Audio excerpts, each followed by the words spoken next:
الحمد لله الذي أرسل رسوله بالهدى ودين الحق ليظهره على الدين كله ولو كره المشركون أشهد أن لا إله إلا الله وحده لا شريك له وأن محمدا عبده ورسوله لا نبي بعده اللهم صل وسلم على محمد وعلى آل محمد كما صليت على إبراهيم وعلى آل إبراهيم إنك حميد مجيد. Hadirin sekalian, kaum muslimin yang dimuliakan oleh Allah, sudah banyak nasihat yang dilontarkan oleh para ahli ilmu. Ajaran syariat pun sudah sering kita dengar.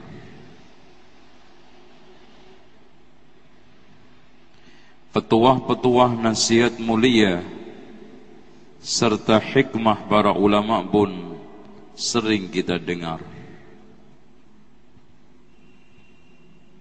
Tapi kenapa hati kita tetap keras? Kesadaran kita masih tetap rendah. Sebetulnya kalau kita merenung dengan baik, kemana sebetulnya kaki kita akan kita langkahkan?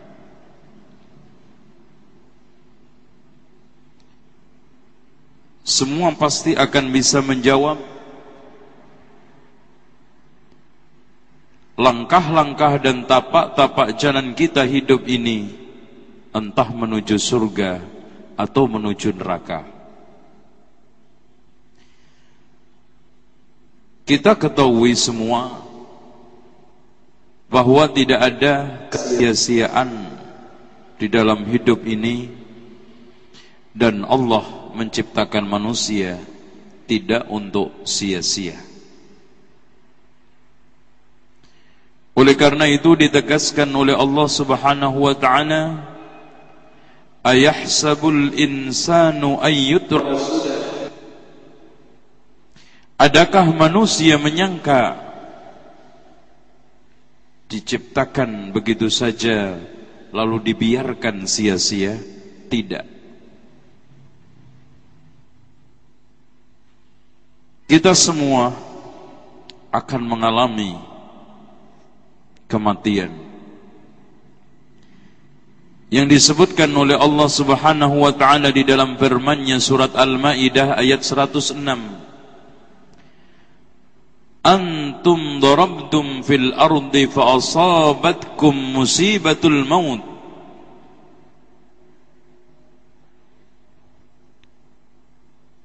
Perlu diketahui hadirin sekalian, setiap hari bertambah, setiap bulan berlalu, dan setiap tahun berubah, menunjukkan kedekatan ajal kita. Dan perlu diketahui bersama bahwa rintangan dan huru-hara setelah kematian merupakan perkara yang sangat dahsyat. Diawali dari sakaratul maut yang dikomentari oleh sebagian ulama, ketahuilah bahwa tidak ada yang bisa mengetahui sakitnya sakaratul maut secara persis kecuali orang yang telah merasakannya alias mati. Adapun yang belum pernah merasakan hanyalah tahu dari ibarat rasa sakit yang dirasakan saat ini. Rasa sakit pada saat nyawa dicabut sangatlah berat, hingga menyebar ke seluruh tubuh dan urat syaraf. Bahkan seluruh pangkal rambut hingga ujung jari kaki terasa sakit menahan pedih perihnya sakaratul maut. Hingga alim ulama memberikan satu gambaran sakitnya sakaratul maut melebihi dari sabetan pedang, dan pedih perihnya sakaratul maut lebih pedih dari digergaji dan dicabik-cabik dengan alat pemotong. Sabetan pedang hanya menyentuh nyawa. Bagaimana kalau sekarang nyawa dikelupas dari tubuh manusia? Otomatis lebih sakit. Orang yang dipukul, yang disabet dengan pedang masih bisa berteriak. Tetapi orang yang dicabut nyawanya sudah tidak memiliki daya apa-apa. Tenaga lemas. Suara mulai menghilang. Yang ada hanya suara dengkuran yang ada di dada untuk mengakhiri saat-saat akhir kematian. Pada saat itu hadirin sekalian, pikiran kalut dan bingung menahan derita. Lisan menjadi bisu dan seluruh persendian menjadi lemas terkulai. Andai kata sang mayit mampu merintih dan berteriak untuk melupakan kepedihan, maka dia akan lakukan. Akan tetapi hal itu sangatlah tidak mungkin. Kalaupun masih tersisa kekuatan, maka ia hanya sanggup mendengar suara ruh dicabut.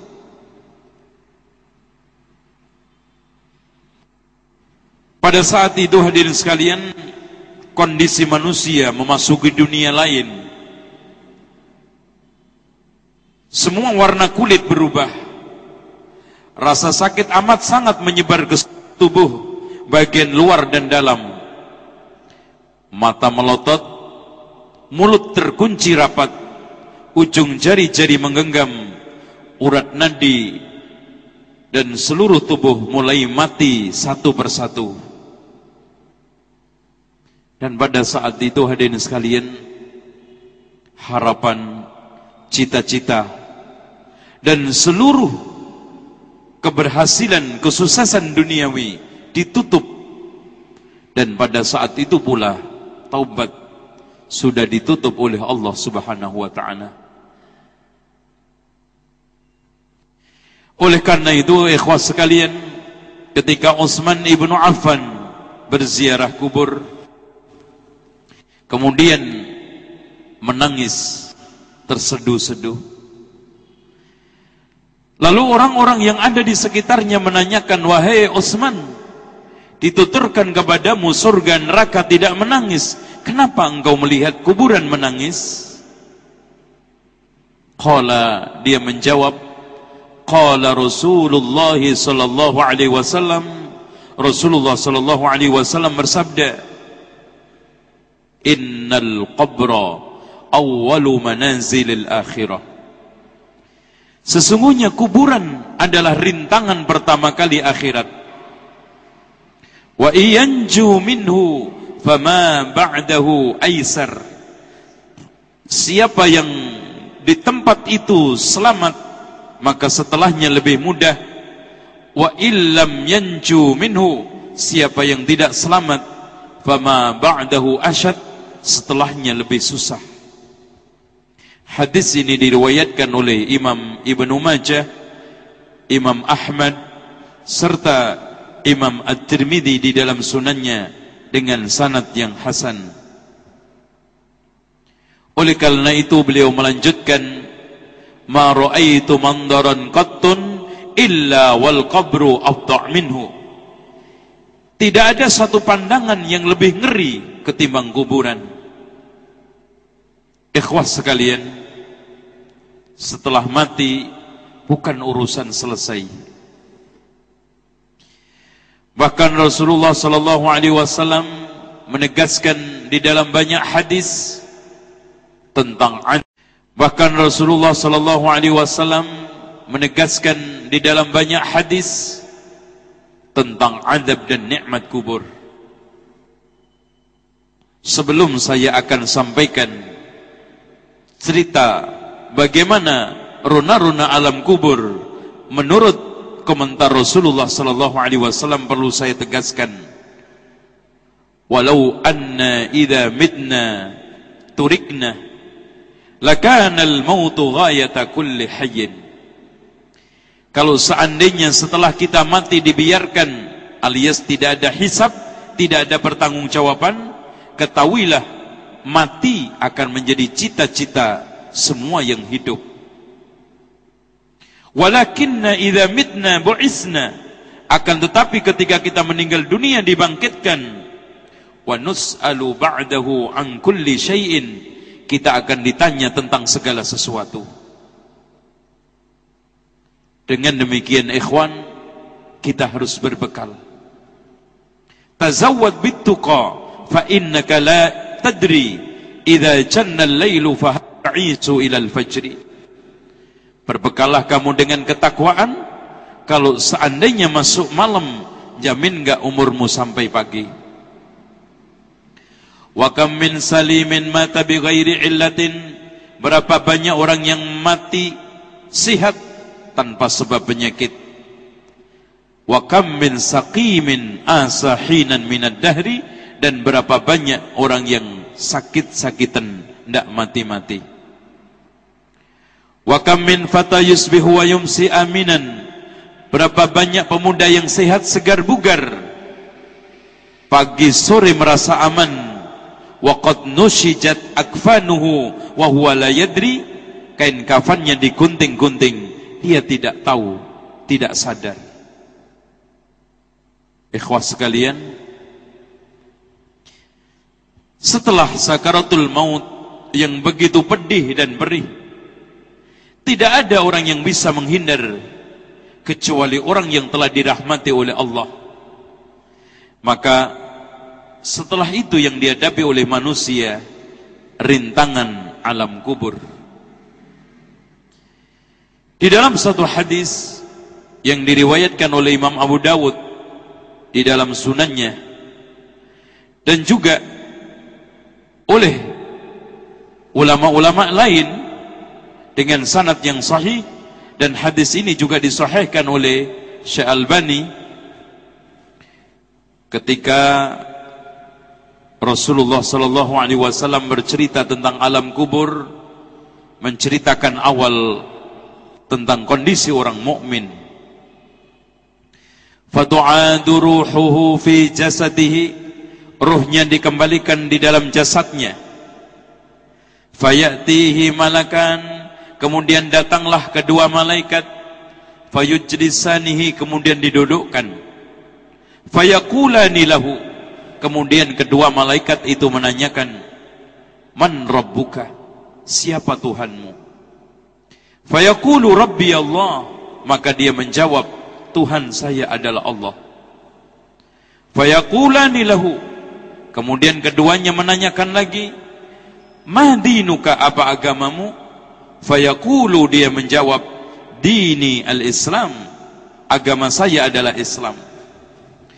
Fayaqulani lahu, kemudian kedua malaikat itu yang namanya Munkar Nakir, sebagaimana yang telah disebutkan di dalam riwayat. Fayaqulani lahu, keduanya bertanya lagi, ma hadzal rajulul ladzi bu'isa fikum, siapa orang yang diutus di tengah kalian? Fayaqulu, dia menjawab, huwa Rasulullah, dia adalah Rasulullah Muhammad sallallahu alaihi wasallam. Fayaqulani lahu, kemudian keduanya menanyakan, wa ma ilmuka bidzalika, apa dasar kamu sehingga kamu bisa mengatakan itu? Dari penggalan riwayat ini hadirin sekalian menunjukkan pertanyaan malaikat yang ada di alam kubur bukan pertanyaan seperti kuis, ujian bisa gampang dihafal.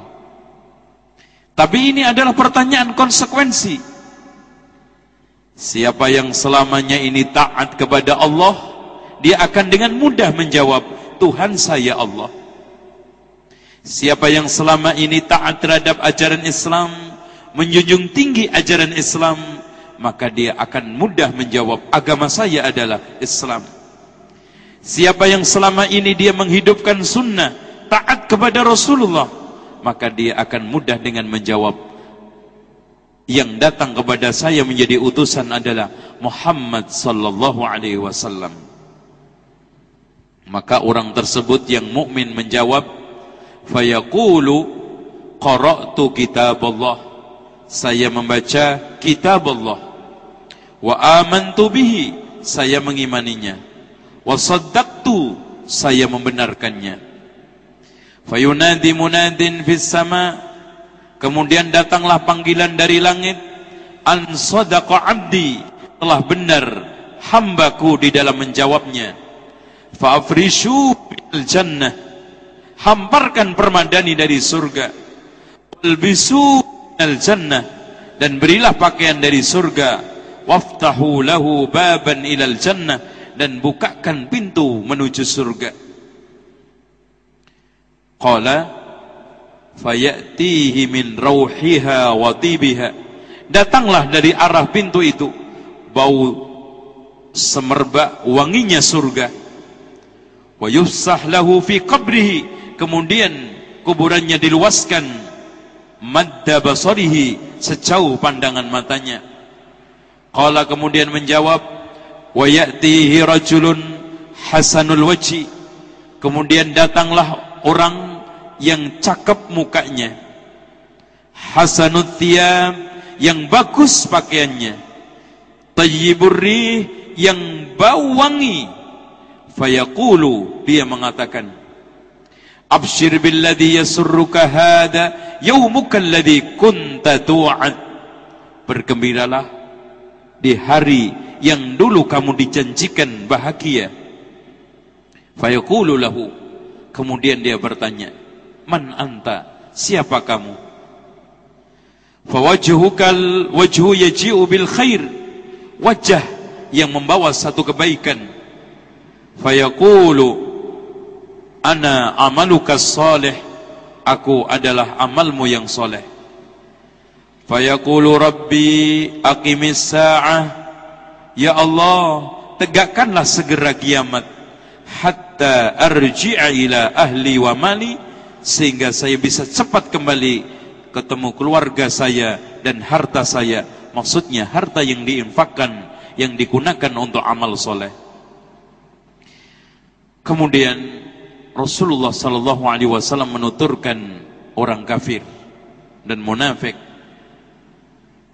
Fadu'adu ruhuhu fi jasadihi, ruhnya dikembalikan ke jasadnya. Wa ya'tihi malakan, kemudian datanglah dua malaikat. Fayaqulani lahu, fayujlisani, didudukkan dulu. Fayaqulani lahu, kemudian keduanya bertanya kepadanya, man rabbuka, siapa Tuhanmu? Fayaqulu, dia menjawab, ha la adri, saya tidak tahu. Fayaqulani lahu, kemudian menanyakan lagi, ma dinuka, apa agamamu? Fayaqulu, ha la adri, saya tidak tahu.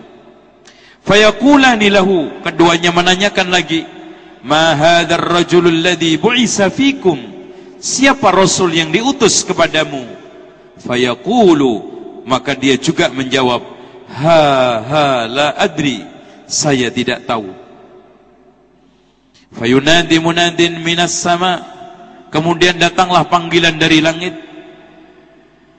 an kadaba, telah dusta, maksudnya manusia yang ada di alam kubur kafir tersebut. Fa abrishu lahu minan nar, hamparkan permadani dari neraka. Waftahu lahu baban ilan nar, dan bukakan pintu untuknya menuju ke neraka. Fayatihi min harriha wa sumumiha, datanglah dari arah pintu itu panasnya dan racunnya api neraka. Fayadiku alaihi qabruhu, kemudian dan racunnya api neraka. Fayadiku alaihi qabruhu, kemudian kuburannya menyempit, hatta takhtalifa fihi adla'uhu, sampai tulang rusuknya pecah berantakan. Fayatihi rajulun, kemudian datanglah seorang qabihul wajhi, yang buruk mukanya, qabihul thiyabi, yang compang-camping pakaiannya, muntinirih, yang sangat anyir baunya. Fayaqulu, dia mengatakan kepada si mayit, abshir billadhi yasuk, hadha yawmuka alladhi kunta du'an. Bergembiralah dengan kabar buruk, pada hari saat ini engkau telah diberikan peringatan-peringatan ancaman. Maksudnya di sini hadirin sekalian, ledekan, celaan, suruh bergembira dengan siksaan jelas tidak mungkin. Fayaqulu, kemudian si mayit bertanya, man anta, siapa kamu? Fawajhukal wajhul ladzi yaji'u bisyarr, satu wajah yang membawa satu keburukan. Fayaqulu, dia menjawab, ana amalukal khabith, aku adalah amalmu yang buruk. Fayaqulu, dia menjawab, Rabbi ya Allah, la tuqimis sa'ah, jangan engkau tegakkan hari kiamat. Inilah hadirin sekalian kondisi di alam kubur. Pada saat itu juga disebutkan di dalam hadis yang diriwayatkan oleh Imam Muslim, idza wudi'al abdu fi qabrihi wansarafan nasu, jika seorang hamba diletakkan di dalam kuburannya, semua orang pulang,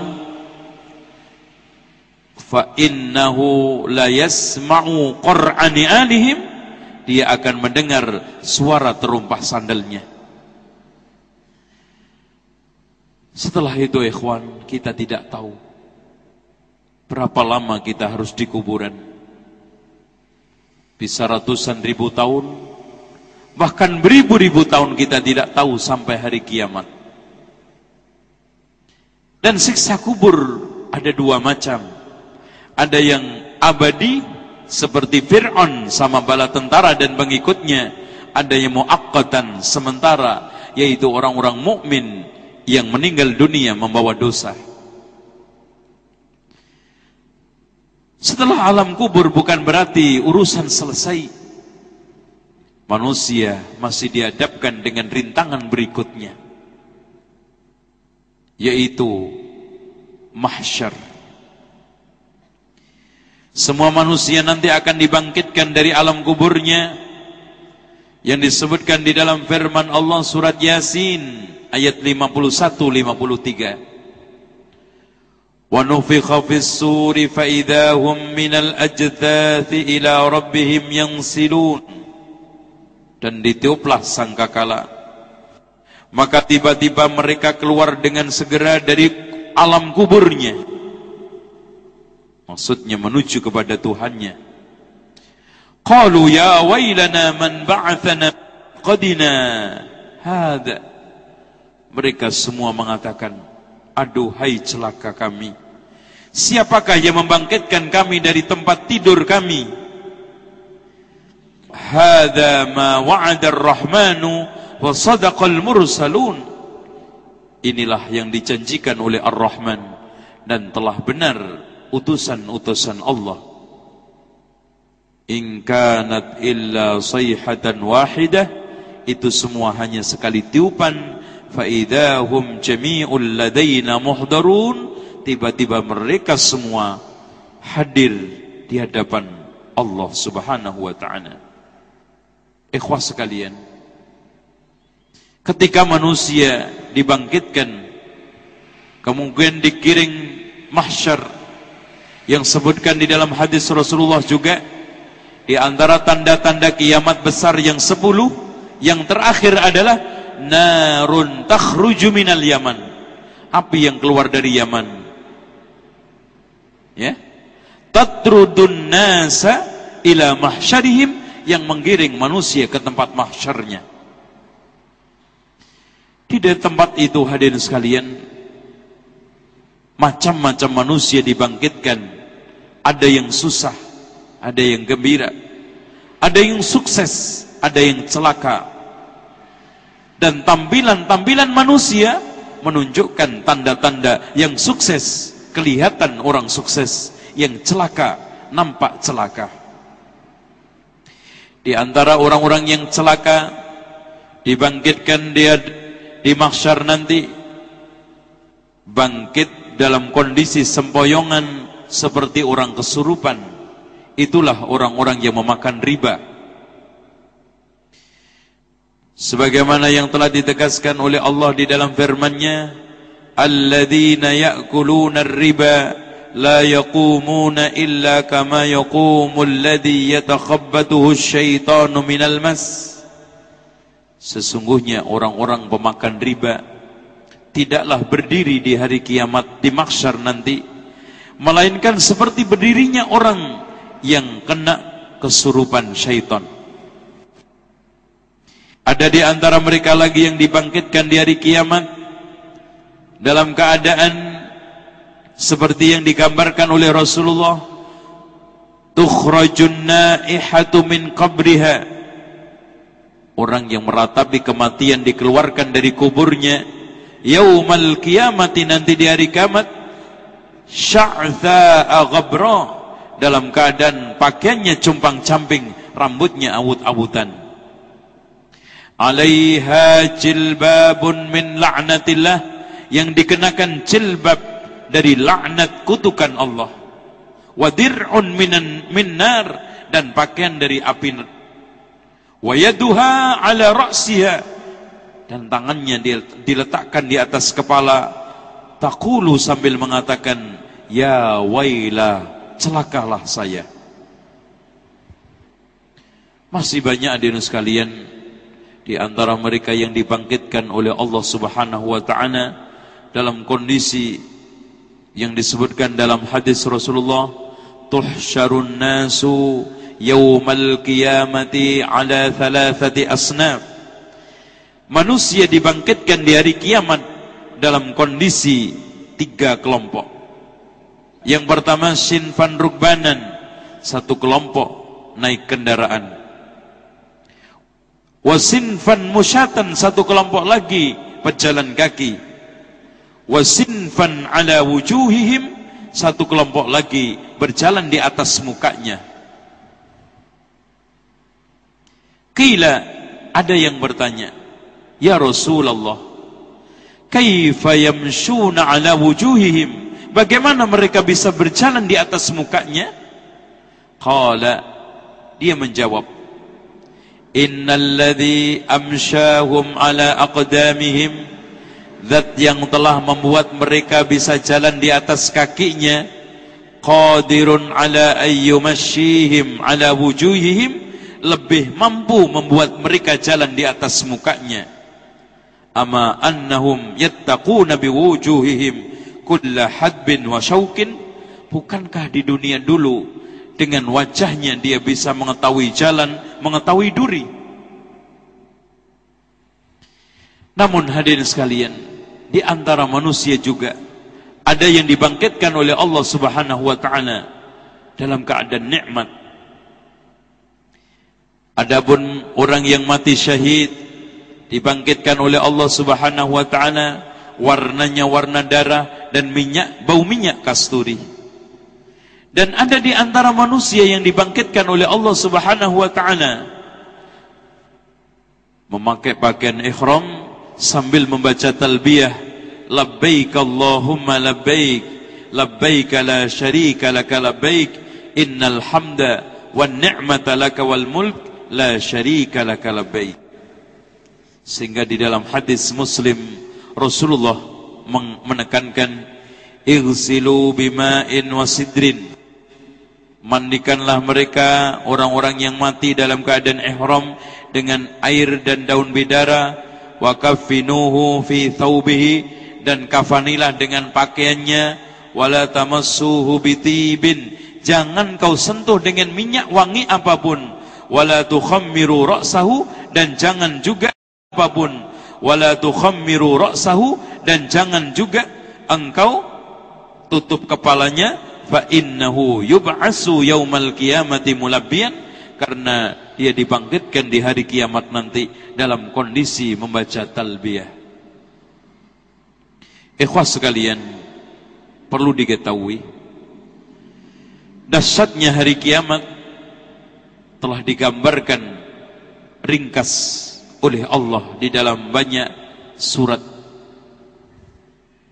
Di antaranya dalam surat Al-Waqi'ah, Qul innal awwalina wal akhirin. Katakan Muhammad, sesungguhnya orang awal dari mulai Adam wal akhirin sampai kiamat lamajmu'una ila miqati yaumin ma'lum, akan dihimpun semuanya di dalam satu tempat yang harinya jelas, yaitu kiamat. Yang disebutkan di dalam surat Al-Mursalat ayat 38, hadza yaumul fasli, itulah hari pemutusan, jama'nakum wal awwalin, kami akan kumpulkan semua kalian bersama orang-orang yang dahulu. Dan ketika itu ikhwan, jangankan manusia, Allah juga menegaskan wa idzal wuhusu husyirat, ketika hewan-hewan buas dikumpulkan semua oleh Allah. Setelah diadili, setelah itu dikembalikan menjadi tanah, orang-orang kafir mengatakan yaqulul kafiru ya laitani kuntu turaba. Nah hadirin sekalian, saking dahsyatnya Allah Subhanahu wa taala menegaskan dalam surat Al-Hajj, tadhhalu kullu murdi'atin amma arda'at. Kalau seandainya ada orang yang menyusuin, dia akan kaget, semua akan diletakkan. Wa tad'u kullu dzati hamlin hamalaha. Kalau seandainya ada orang hamil pun lahir ketika itu. Wa taran nasa sukara, kau lihat manusia seperti mabuk. Wa ma hum bisukara, sebetulnya tidak mabuk. Walakinna adzaballahi syadid, namun azab Allah lah yang pedih. Itulah mahsyar, itulah kiamat yang digambarkan oleh Rasulullah kepada Aisyah ketika beliau bertanya, ya Rasulullah, kalau memang manusia dikumpulkan, yuhsyarun nasu yaumal qiyamati hufatan uratan ghurlan, manusia dikumpulkan di hari kiamat dalam keadaan tidak pakai pakaian, tidak pakai sandal, dan belum dikhitan satu dengan yang lainnya, saling melihat. Apa kata Rasulullah? Ya Aisyah, perkara yang dihadapi oleh manusia lebih dahsyat daripada itu. Ini ditegaskan di dalam hadis Rasulullah sallallahu alaihi wasallam yang diriwayatkan oleh Imam Bukhari dan Muslim. Lalu setelah itu hadirin sekalian, manusia menghadapi yang disebut dengan hisab. Pernah Aisyah radhiyallahu an bertanya, wahai Rasulullah, kalau seandainya engkau nanti kembali di akhirat, masih enggak ingat keluargamu? Katanya Rasulullah, amma fi thalathi mawatin, adapun di 3 tempat wahai Aisyah, fala yadhkur ahadun ahadan, tidak ada seorang pun yang ingat kepada orang lain. Yang pertama, indal mizan, ketika di tempat mizan, timbangan, sampai dia itu tahu apakah timbangannya lebih berat baiknya atau sebaliknya buruknya. Kemudian yang kedua, inda tatayirul suhuf, ketika catatan amal dibagi, seorang tidak akan ingat siapa-siapa sebelum jelas catatan amal yang baik diterima dengan tangan kanan atau malah sebaliknya diterima dengan tangan buruk, alias banyak keburukannya daripada kebaikannya. Dan yang ketiga hadirin sekalian, ketika meniti di sirat, seorang tidak akan ingat siapa-siapa sebelum jelas betul dia selamat dari titian tersebut. Inilah gambaran di mana manusia akan pasti mengalami semuanya. Dan perlu diketahui, Adapun orang-orang yang menerima timbangan, menerima catatan amalnya dengan tangan kanan, katanya Allah, fa amma man utiya kitabahu biyaminih, adapun orang-orang yang menerima catatan amal dengan tangan kanannya, fasawfa yuhasabu hisaban yasira, dia akan mendapatkan hisab yang sangat mudah. Adapun sebaliknya, apabila dia menerima catatan amal dengan tangan kiri atau dari belakang punggungnya, maka itu menunjukkan kecelakaan, menunjukkan kesengsaraan hidup yang akan dia hadapi. Sehingga di dalam firman Allah, Allah menegaskan, fa amma man utiya kitabahu biyaminih, adapun orang-orang yang diberi catatan amal dengan tangan kanannya, fayaqulu ha umqra'u kitabiyah, dia berkata, bacalah kitab kamu. Inni dhanantu anni mulakin hisabiyah, saya yakin saya akan menemui hisab saya. Fahuwa fi 'ishatir radiyah, maka orang tersebut hadirin sekalian akan menemui penghidupan yang nikmat, penuh dengan keridhaan. Fi jannatin 'aliyah, di surga yang tinggi. Qutufuha daniyah, buah-buahannya gampang dipetik. Kulu washrabu hani'an bima aslaftum fil ayyamil khaliyah, makanlah, minumlah dengan senang hati sebagai balasan di hari-hari yang lalu, yaitu di dunia.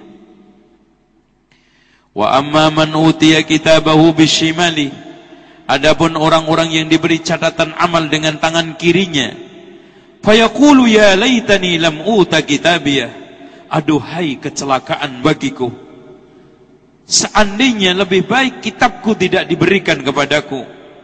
Walam adri ma hisabiyah, saya juga tidak tahu menahu tentang hisab saya. Ya laitaha kanatil qadiyah, aduhai kalau seandainya kematian menjemput saya. Ma aghna anni maliyah, kekayaanku tidak bisa menjaminku. Halaka anni sultaniyah, dan kerajaan kekuasaanku pun hancur. Khuduhu faghulluh, ambillah dan cincanglah. Summal jahim sallu, kemudian di atas neraka jahim pangganglah. Thumma fi silsilatin dar'uha sab'una dira'an fasluku, kemudian talilah mereka dengan tali yang panjangnya 70 hasta, kemudian lemparlah ke dalam neraka jahannam. Innahu kana la yu'minu billahil azim. Perlu diketahui hadirin sekalian, rintangan kematian bukan selesai sampai di situ. Bahkan manusia menghadapi satu rintangan berikutnya, yaitu hisab. Yang dimaksud hisab adalah diajak bicara oleh Allah satu persatu, di antara Allah dengan dia tidak ada penerjemahnya. Sebagaimana yang telah ditegaskan di dalam hadis yang diriwayatkan oleh Imam Bukhari dan Muslim, Rasulullah sallallahu alaihi wasallam bersabda, "Ma minkum min ahadin illa sayukallimuhu rabbuhu laisa bainahu wa bainahu turjuman." Tidaklah di antara kalian pasti satu persatu diajak bicara oleh Allah, di antara dia dengan Allah tidak ada penterjemah. Fayanzuru aymana minhu, dia melihat ke samping kanannya, fala yara illa ma qaddam, tidak melihat sesuatu kecuali yang telah dia amalkan. Wa yanzuru as'ama minhu, dia melihat ke sebelah kirinya, fala yara, tidak melihat illa ma qaddam, kecuali yang dia telah amalkan dari amal-amal buruknya. Wa yanzuru ma baina yadayhi, dia melihat ke depannya, fala yara illan nar, tidaklah melihat kecuali neraka, tilqa wajhihi, di depan mukanya. Fattaqun nar, takutlah kamu terhadap neraka, walau bisyikki tamratin, walaupun hanya sekedar dengan separuh biji kurma, maksudnya disedekahkan. Di dalam riwayat lain, walau bi kalimatin thayyibah. Ikhwah sekalian, kita semuanya tahu bagaimana nanti dahsyatnya kita diajak oleh Allah bicara satu persatu. Dilihat dari sisi waktunya, suasananya, yang pada saat itu hadirin sekalian, kalau seandainya diajak bicara giliran 1 juta orang saja, itu cukup susah. Apalagi kalau sekarang 100 juta, 1 miliar orang, dari mulai Nabi Adam sampai kiamat, semuanya diajak bicara oleh Allah satu persatu. Di antara Allah dengan dia tidak ada penterjemah. Nah, persiapan apa buat kita untuk menyambut itu semuanya? Tidak lain dengan amal soleh. Sampai Rasulullah SAW menekankan tadi, jagalah dirimu dari api neraka walaupun dengan secuil kurma atau dengan kalimah thayyibah, ucapan-ucapan yang baik. Selanjutnya ikhwan, yang dihadapi oleh manusia berikutnya adalah hisab. Yang dikatakan oleh Rasulullah SAW, man husiba udib, siapa yang dihisab pasti diadab.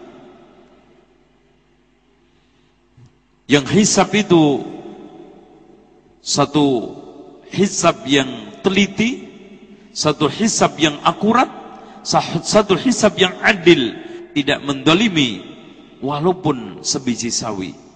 Faman ya'mal mithqala dzarratin khairan yarah wa man ya'mal mithqala dzarratin syarran yarah. Nah, setelah itu ada mizan, timbangan, yang dikatakan oleh Allah di dalam Al-Quran, wa nadha'ul mawazinal qista liyaumil qiyamah, saya letakkan timbangan-timbangan itu dengan adil di hari kiamat. Fala tudlamu nafsun syai'a, tidak ada seorang pun yang didolimi sedikit pun. Wa in kana mithqala habbatin min khardalin, kalau seandainya amal tersebut sebiji sawi, min khardal ataina biha, saya akan datangkan. Wa kafa bina hasibin, cukuplah bagi kami menghisab. Maksudnya tidak ada yang lebih hebat, tidak ada yang lebih bagus di dalam menghisab ketimbang Allah. Sampai-sampai disebutkan di dalam hadis yang diriwayatkan oleh Imam Al-Hakim dan disahihkan oleh Syekh Albani di dalam silsilah hadis sahihah, yudha'ul mizanu yaumal qiyamah, nanti timbangan diletakkan di hari kiamat. Falau wuzina fihi samawati wal ardu, kalau seandainya langit dan bumi ini ditimbang, la wasi'at, cukup. Fataqulul malaikah, malaikat mengatakan, ya Rabbi, wahai Tuhan, liman yazinu hada, untuk siapa timbangan ini? Fayaqulullahu ta'ala, Allah berfirman, liman syi'tu min khalqi, untuk siapa saja dari makhlukku yang saya kehendaki. Fataqulul malaikah, malaikat mengatakan, subhanaka ma abadnaka haqqa ibadatik, ya Allah, maha suci Engkau, kami tidak bisa menyembah Engkau dengan betul-betul persembahan, tidak bisa ibadah menyembahmu dengan sebetul-betulnya peribadatan. Dan pada saat itu hadirin sekalian, fa amma man taqulat mawazinuhu fa huwa fi 'ishatir radiyah, barang siapa yang timbangannya berat, baiknya akan berada di dalam penghidupan yang radiyah, yang senang, yang bahagia, yang sukses. Tapi wa amma man khaffat mawazinu, barang siapa yang timbangannya ringan baiknya, berat buruknya, fa ummuhu hawiyah, neraka hawiyah tempatnya. Wa ma adraka ma hiya, tahu enggak kamu apa yang sebenarnya neraka hawiyah? Narun hamiyah, neraka yang menyala-nyala. Lalu setelah itu hadirin sekalian, manusia yang tadi sudah saya sampaikan meniti sirat. Dikatakan di dalam hadis Rasulullah, yudrabus sirat baina dhahrai jahannam. Titian dihamparkan di atas neraka jahannam. Fa ana akunu wa ummati awwala man yajuz. Sayalah dan umatku pertama kali melewatinya. Wala yatakallamu yawma idzin illa ar-rusul. Tidak ada yang sanggup berbicara kecuali utusan-utusan Allah. Wa da'war rusul, dan dakwahnya para rasul. Maksudnya semua doa para rasul ketika itu, yauma idzin Allahumma sallim sallim. Semua nabi berdoa, ya Allah selamatkanlah, selamatkanlah. Wa fi jahannam kalalib, di sekitar neraka jahannam itu kalalib, galah-galah. Mithlu syauki sa'dan, seperti duri sa'dan. Hal ra'aitumus sa'dan, katanya Rasulullah tanya ke sahabatnya, tahu enggak kamu duri sa'dan itu kayak apa? Qalu na'am, itu pohon yang berduri tajam. Na'am ya Rasulullah, iya ya Rasulullah. Qala fa innaha mithlu syauqis sa'dan, galah itu bentuknya seperti pohon sa'dan yang berduri.